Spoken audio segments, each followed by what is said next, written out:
Well, hello people. So here we are. Yeah, you know, down in the old man shed. Yeah, of course here we are. So, 7th of May, Saturday afternoon. Very nice out there.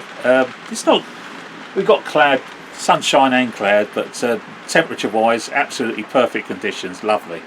So, makes it a joy to come down to the old shed, doesn't it?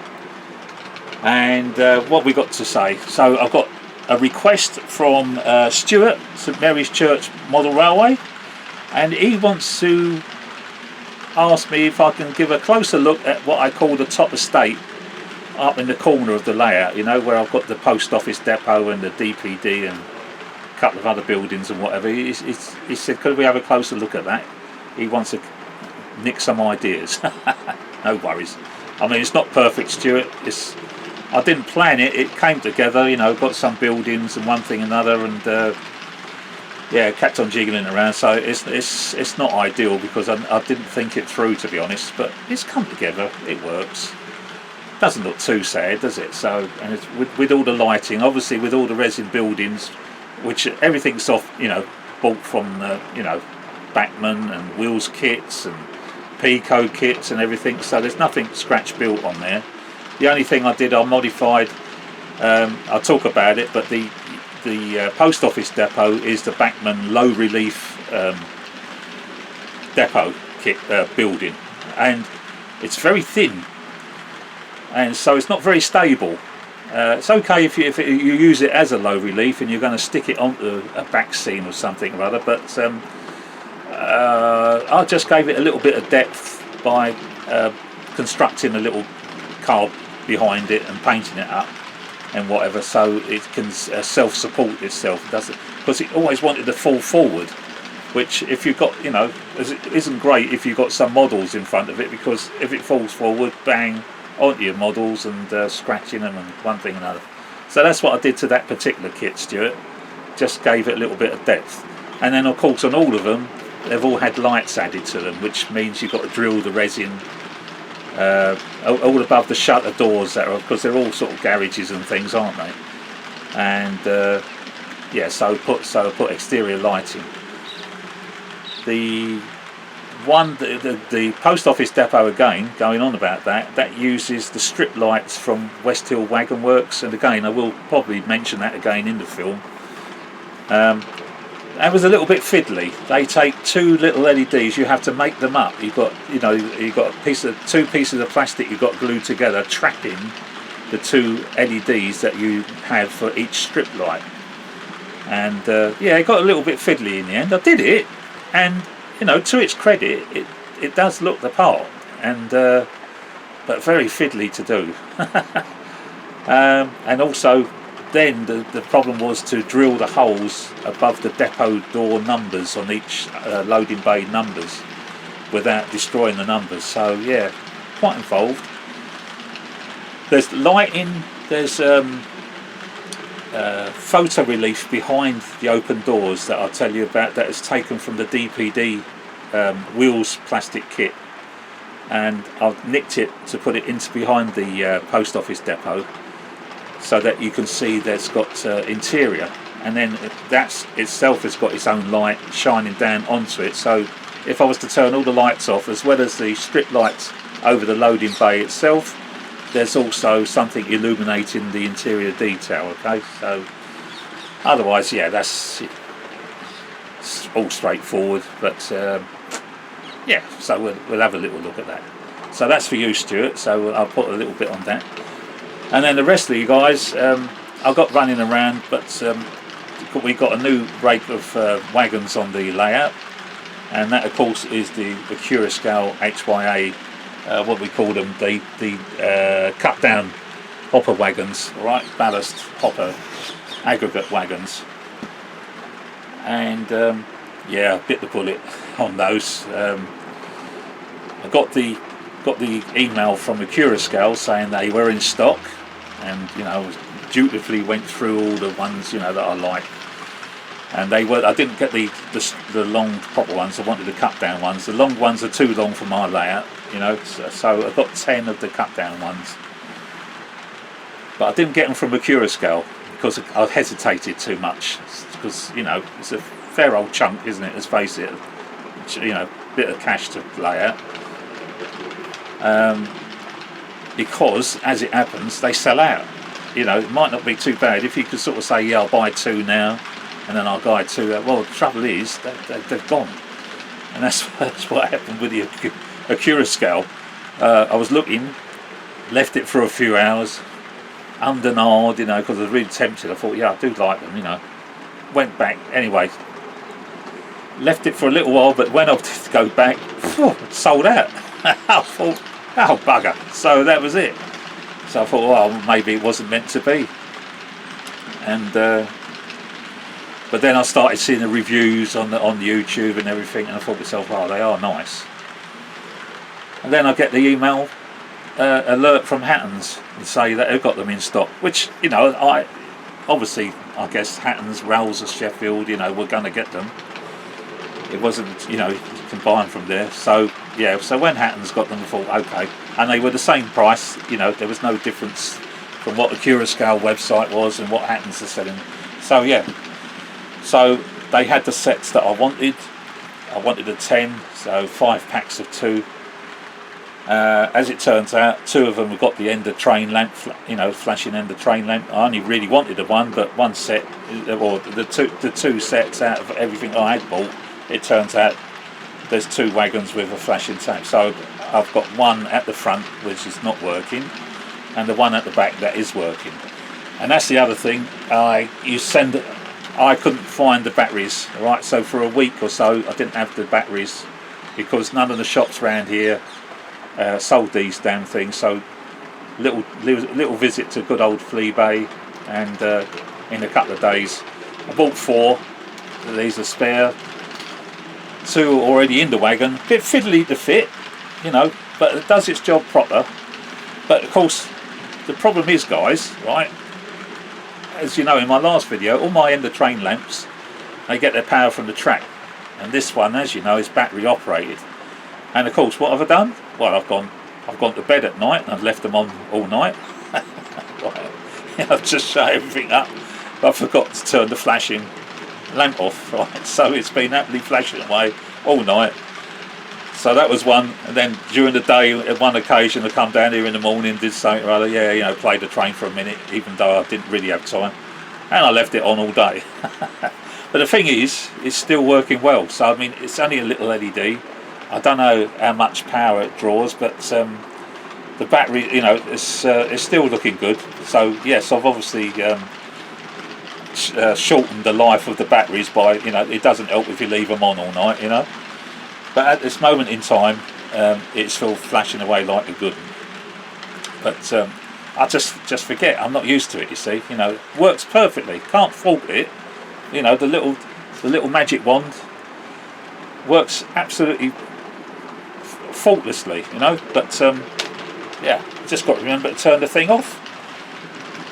It's because when everything in the shed, I mean, although I do turn things off, like power the layout down when I'm finished and turn all the lights off and everything, I've still got a light. I've still got a switch down in my house that when I turn that switch, everything in the shed is dead, kills everything. So even if I've forgotten to turn anything off, I always turn the switch off in the house when I go in, and everything's dead in the house, in the shed. It's all the power's cut. But yeah, so I've still got to get used to the fact that it's battery powered. Hey. Now, as well as getting the wagons, as they're empty, obviously. So I got onto Accurascale, and I know you may know that Accurascale actually do make loads for some of their wagons and things. And I said, are you going to be making the load for the HYA wagon? And they said no. So whether or not that's no now, but maybe in the future, I don't know. But he was quite positive to say no, they're not going to make any loads for it, which I think is a bit strange because it needs a load. I'm not as talented as Tony of Tony Northeastern. If you see his last video, you see that he made his iron ore wagon loads, you know, for his iron ore wagons, and he made up his loads. I think we've seen Alan at Dragon Junction. He's done loads before now. He's shown you how to do it. Even Robert, I'm sure Robert's train sets, you know. But I'm lazy, all right. Of course, I do know how to do it, but I can't be asked. So, oh, I'm sorry, guys. That's just me. But I know it's straightforward enough. And of course, if you did it yourself, you'd end up with each load being individual, yeah. But instead of what the route I've gone down to is to get on to Mark of Make Your Mark Models, and he's the guy who built me the crane, the resin crane, the Balfour BT train that you see going around. That's down to him, and he also makes wagon loads, and he makes them from resin. All my wagons that have loads are resin loads from Make Your Mark Models.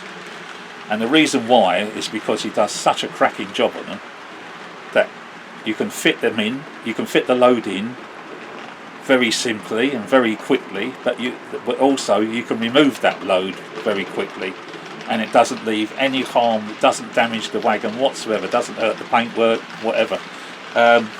Let's see, I've got one here. There we are, the good old Dappold's one, right? How simple is that, alright? Oh, the piece of paper on the back's coming off, don't worry about that. But there's the load for this particular wagon, yeah, so you've now got an empty wagon, it hasn't damaged any of the paintwork from the side. Let's put it back in again. Drop it in, that's it. Job done, alright?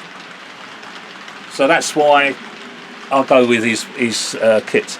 Yes, okay, it's the one mould fits all, so you'd have to sort of turn a couple around and everything. And I've already had a remark on Facebook when I showed off the train with the wagon load, saying, "Oh, they're all level," you know. But that's not how it is in real life. You know, they'll all have you know, little peaks and things like that where it's been individually loaded, each one. You know, it's a model train set in the end of the day. You know, I just want it for convenience. You know, of course I know that, and that's where, if you're doing it yourself, yeah, then you can do it individually.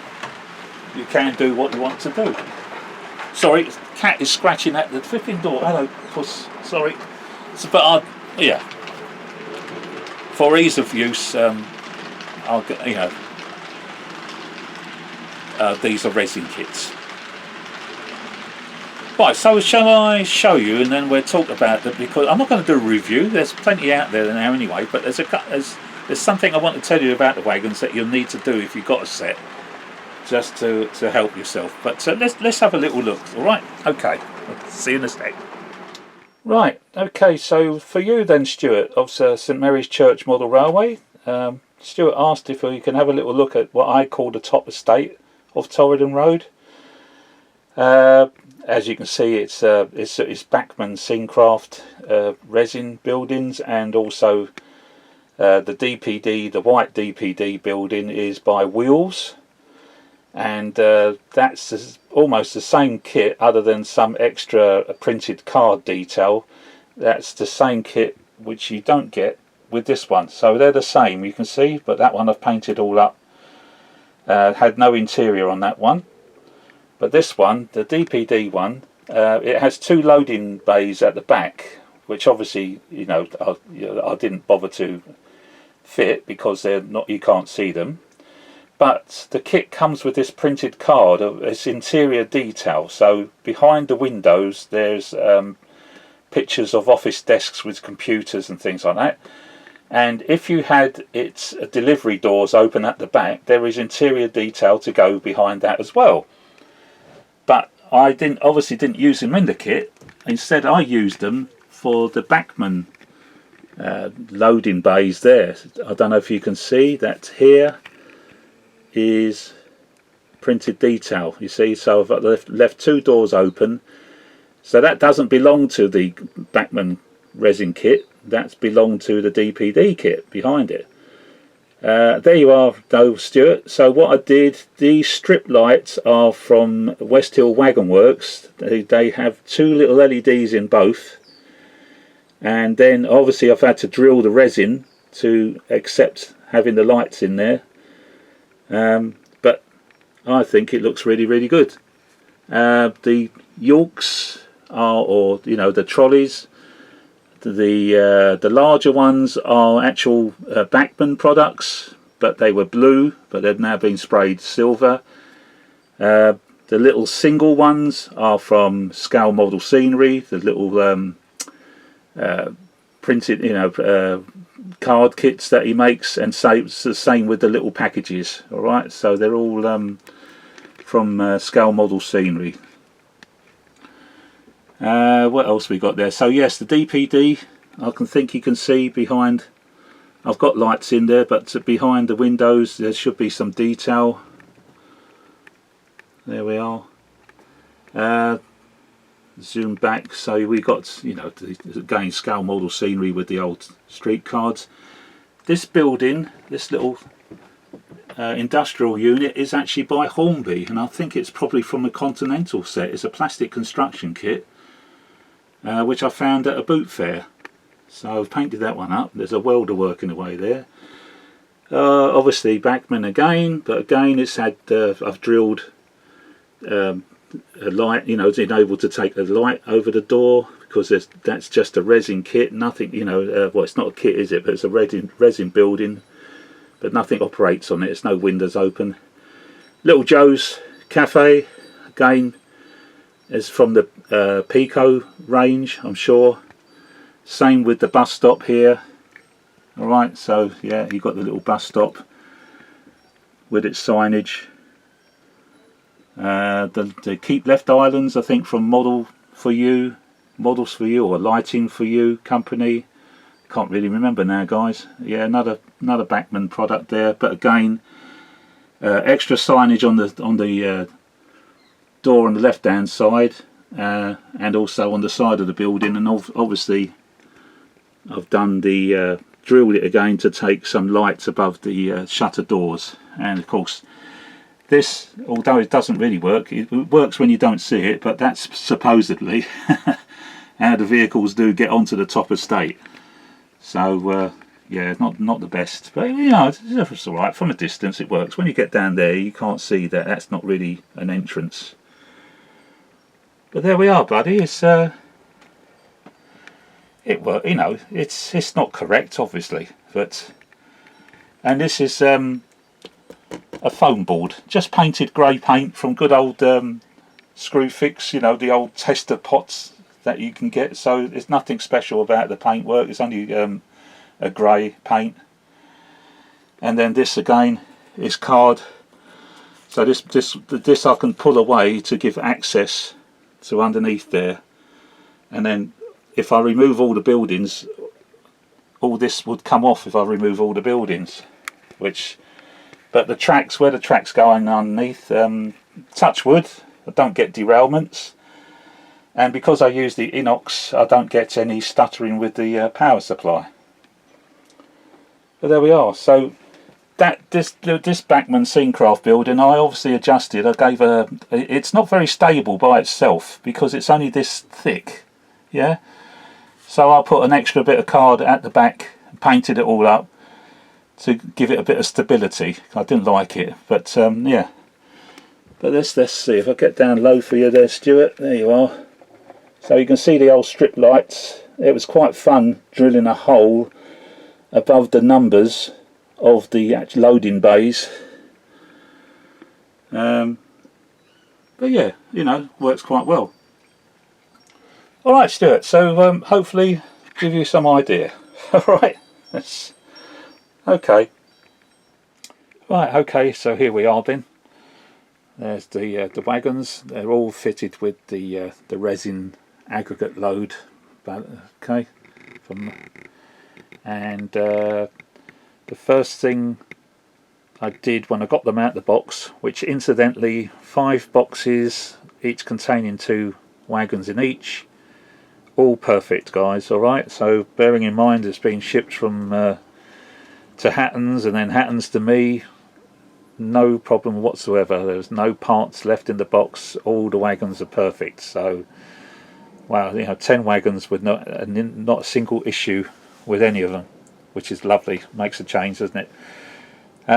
So the first thing I did once I got them out of the boxes was take out the tension lock couplings to change to Hunt Elites. So as you know, with the Hunt Elites, it doesn't matter which way round the wagon is, because the couplings is not pole specific, they work either way round. Okay, so we've got the load, so that's the resin load in there, fits it lovely. To see, I can get it out, he says, but sod's law, it's not going to work if I try and do it on camera. I don't want to mask the camera of me actually doing it. What I normally do is just try to push it a little bit at one end, and that allows me to catch a little bit of the resin. And I'm doing it live for you guys just to show you that, providing once you do catch the resin, come on, it will. You've got to have fingernails. There you are. Put it back on the track. But there you are. Comes out as clean as that. Okay, so now you've got your perfect wagon empty. So that's how she comes. So that's what the resin load looks like. There is a weakness. He does, Mark does tell you, just be very careful, because it's got to have a ridge, because that's the way the wagon is. It's got to get over that ridge. It's chamfered at each end, so that's fine. But the beauty of it is, and it is resin, it's clean. This is the painted load that I've ordered. You don't have to buy, you can paint it your own colour or whatever, but it gives you the option. And as I say, because I'm lazy, I've gone the whole hog and said no, I want it all finished. So that's your normal aggregate. And then to put in, just get it on the track. To put it in, it's very difficult. How's all right? Yeah. Of course I was lying to you, all right? And there we are. And then, well, elite couplings, done. All right. So that's why I'll go with these products, because it's easy peasy, and it does say it doesn't damage, doesn't do any harm. It's strong because it is resin. Although this particular one, yes, it might have a weakness, but you've got to be quite silly to end up, if you do break it, you must have done something really bad. But no, it's all good. It's all good. Now, so that was it. Took it out to change the Hunt couplings. The other thing, I was forewarned from a YouTube video saying that let's just separate it. Although these wagons are okay by themselves, in as much as they're nice and free running, yeah, and it doesn't seem to, you think to yourself, oh yeah, there's nothing wrong with that. My gosh, by the time I got 10 together, that really is quite a hefty weight for the loco to pull, and I can't really, it really is. If I've got all 10 of them now that I'm pulling. When you pull against them, you're going, wow. Let's see, it's not going to run too freewheeling, It does, but it's not like the it's not like the Dapol, the one I just showed you, the Freightliner wagon. It's not. It is freewheeling, but as I say, it's a fair old drag. So you're going to need something quite substantial in the loco department to pull them. I mean, I've only got the 10. If you like Mike with his 40-foot layout up in the loft layout, man, he's got the luxury to be able to run prototypical length trains, and I don't know if that's 18 or 20 with these wagons. I've no idea, but that would be a fair old load, even without the load themselves. That's a fair old weight for the loco to pull. So you're going to need something substantial. So obviously with the Hattons, it's a no-brainer. It copes with it very, very well. And I've tried them out with all my Hattons, but I've also tried them out behind the Bachmann 66s, and they cope with it well because they're all-wheel drive, all-wheel pickup, all-wheel drive, so they give no trouble. But I think something like maybe the Hornby 66 with its traction, I believe it's got traction tyres in it, and only one bogie powered.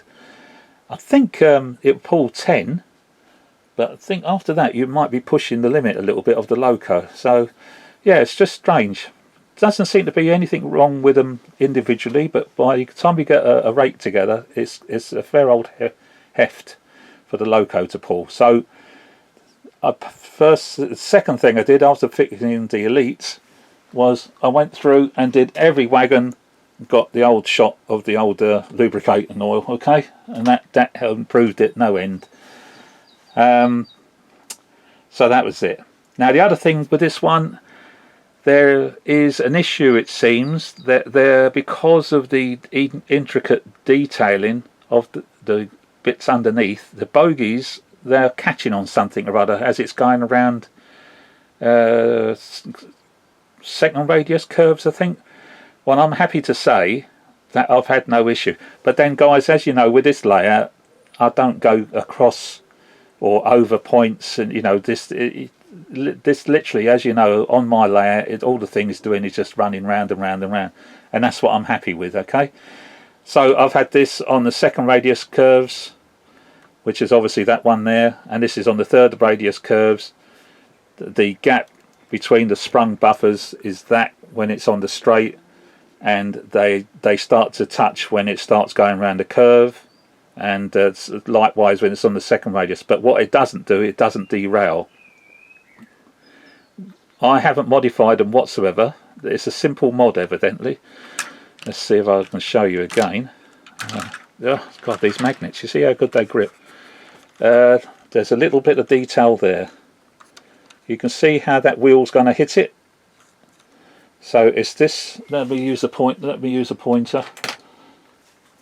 It's this little bit of plastic which is part and parcel of the mechanism that would unload it in real life. As you can see, when the wheel gets there, look, you can see it's a bit near.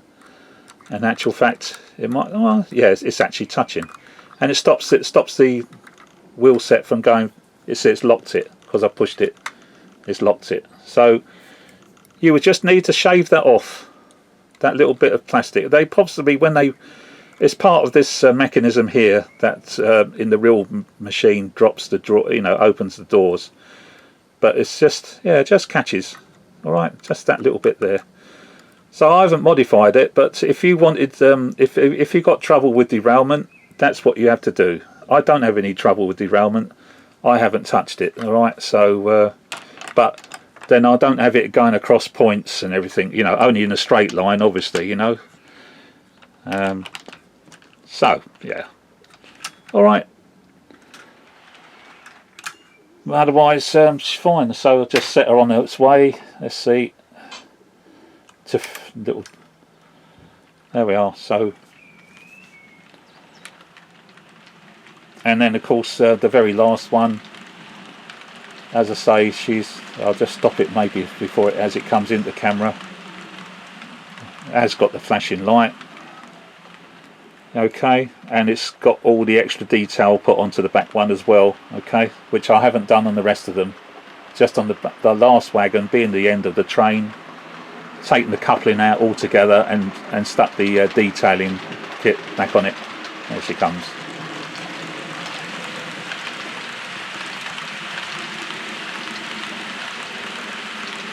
So as I said, it runs like this on both the third rail and on the second radius curves, okay? But then I don't make it going across my tortuous points, and I think that is where people have experienced derailments, because that bogies can't swing freely. And yet it's funny, you can get round the curves like this no trouble, but it's when they're swinging from side to side. Hey ho, I'm not going to do anything about that. Well, there we are then, guys. So that's running.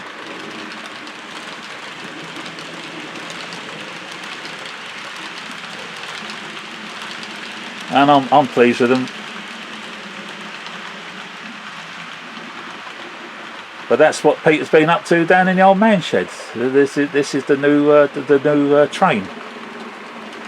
I've got this 66 on it. Obviously I've got the C-Mex one. I'll put some clips, more clips to follow with sound and everything, and I've got the C-Mex pulling it, obviously got the whole thing.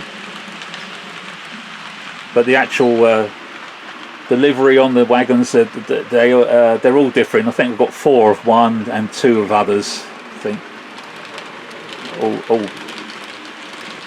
All different markings on them and everything. But a cracking job, lovely job.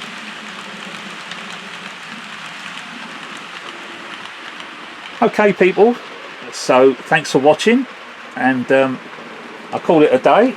and I'll just carry on playing with the trains myself.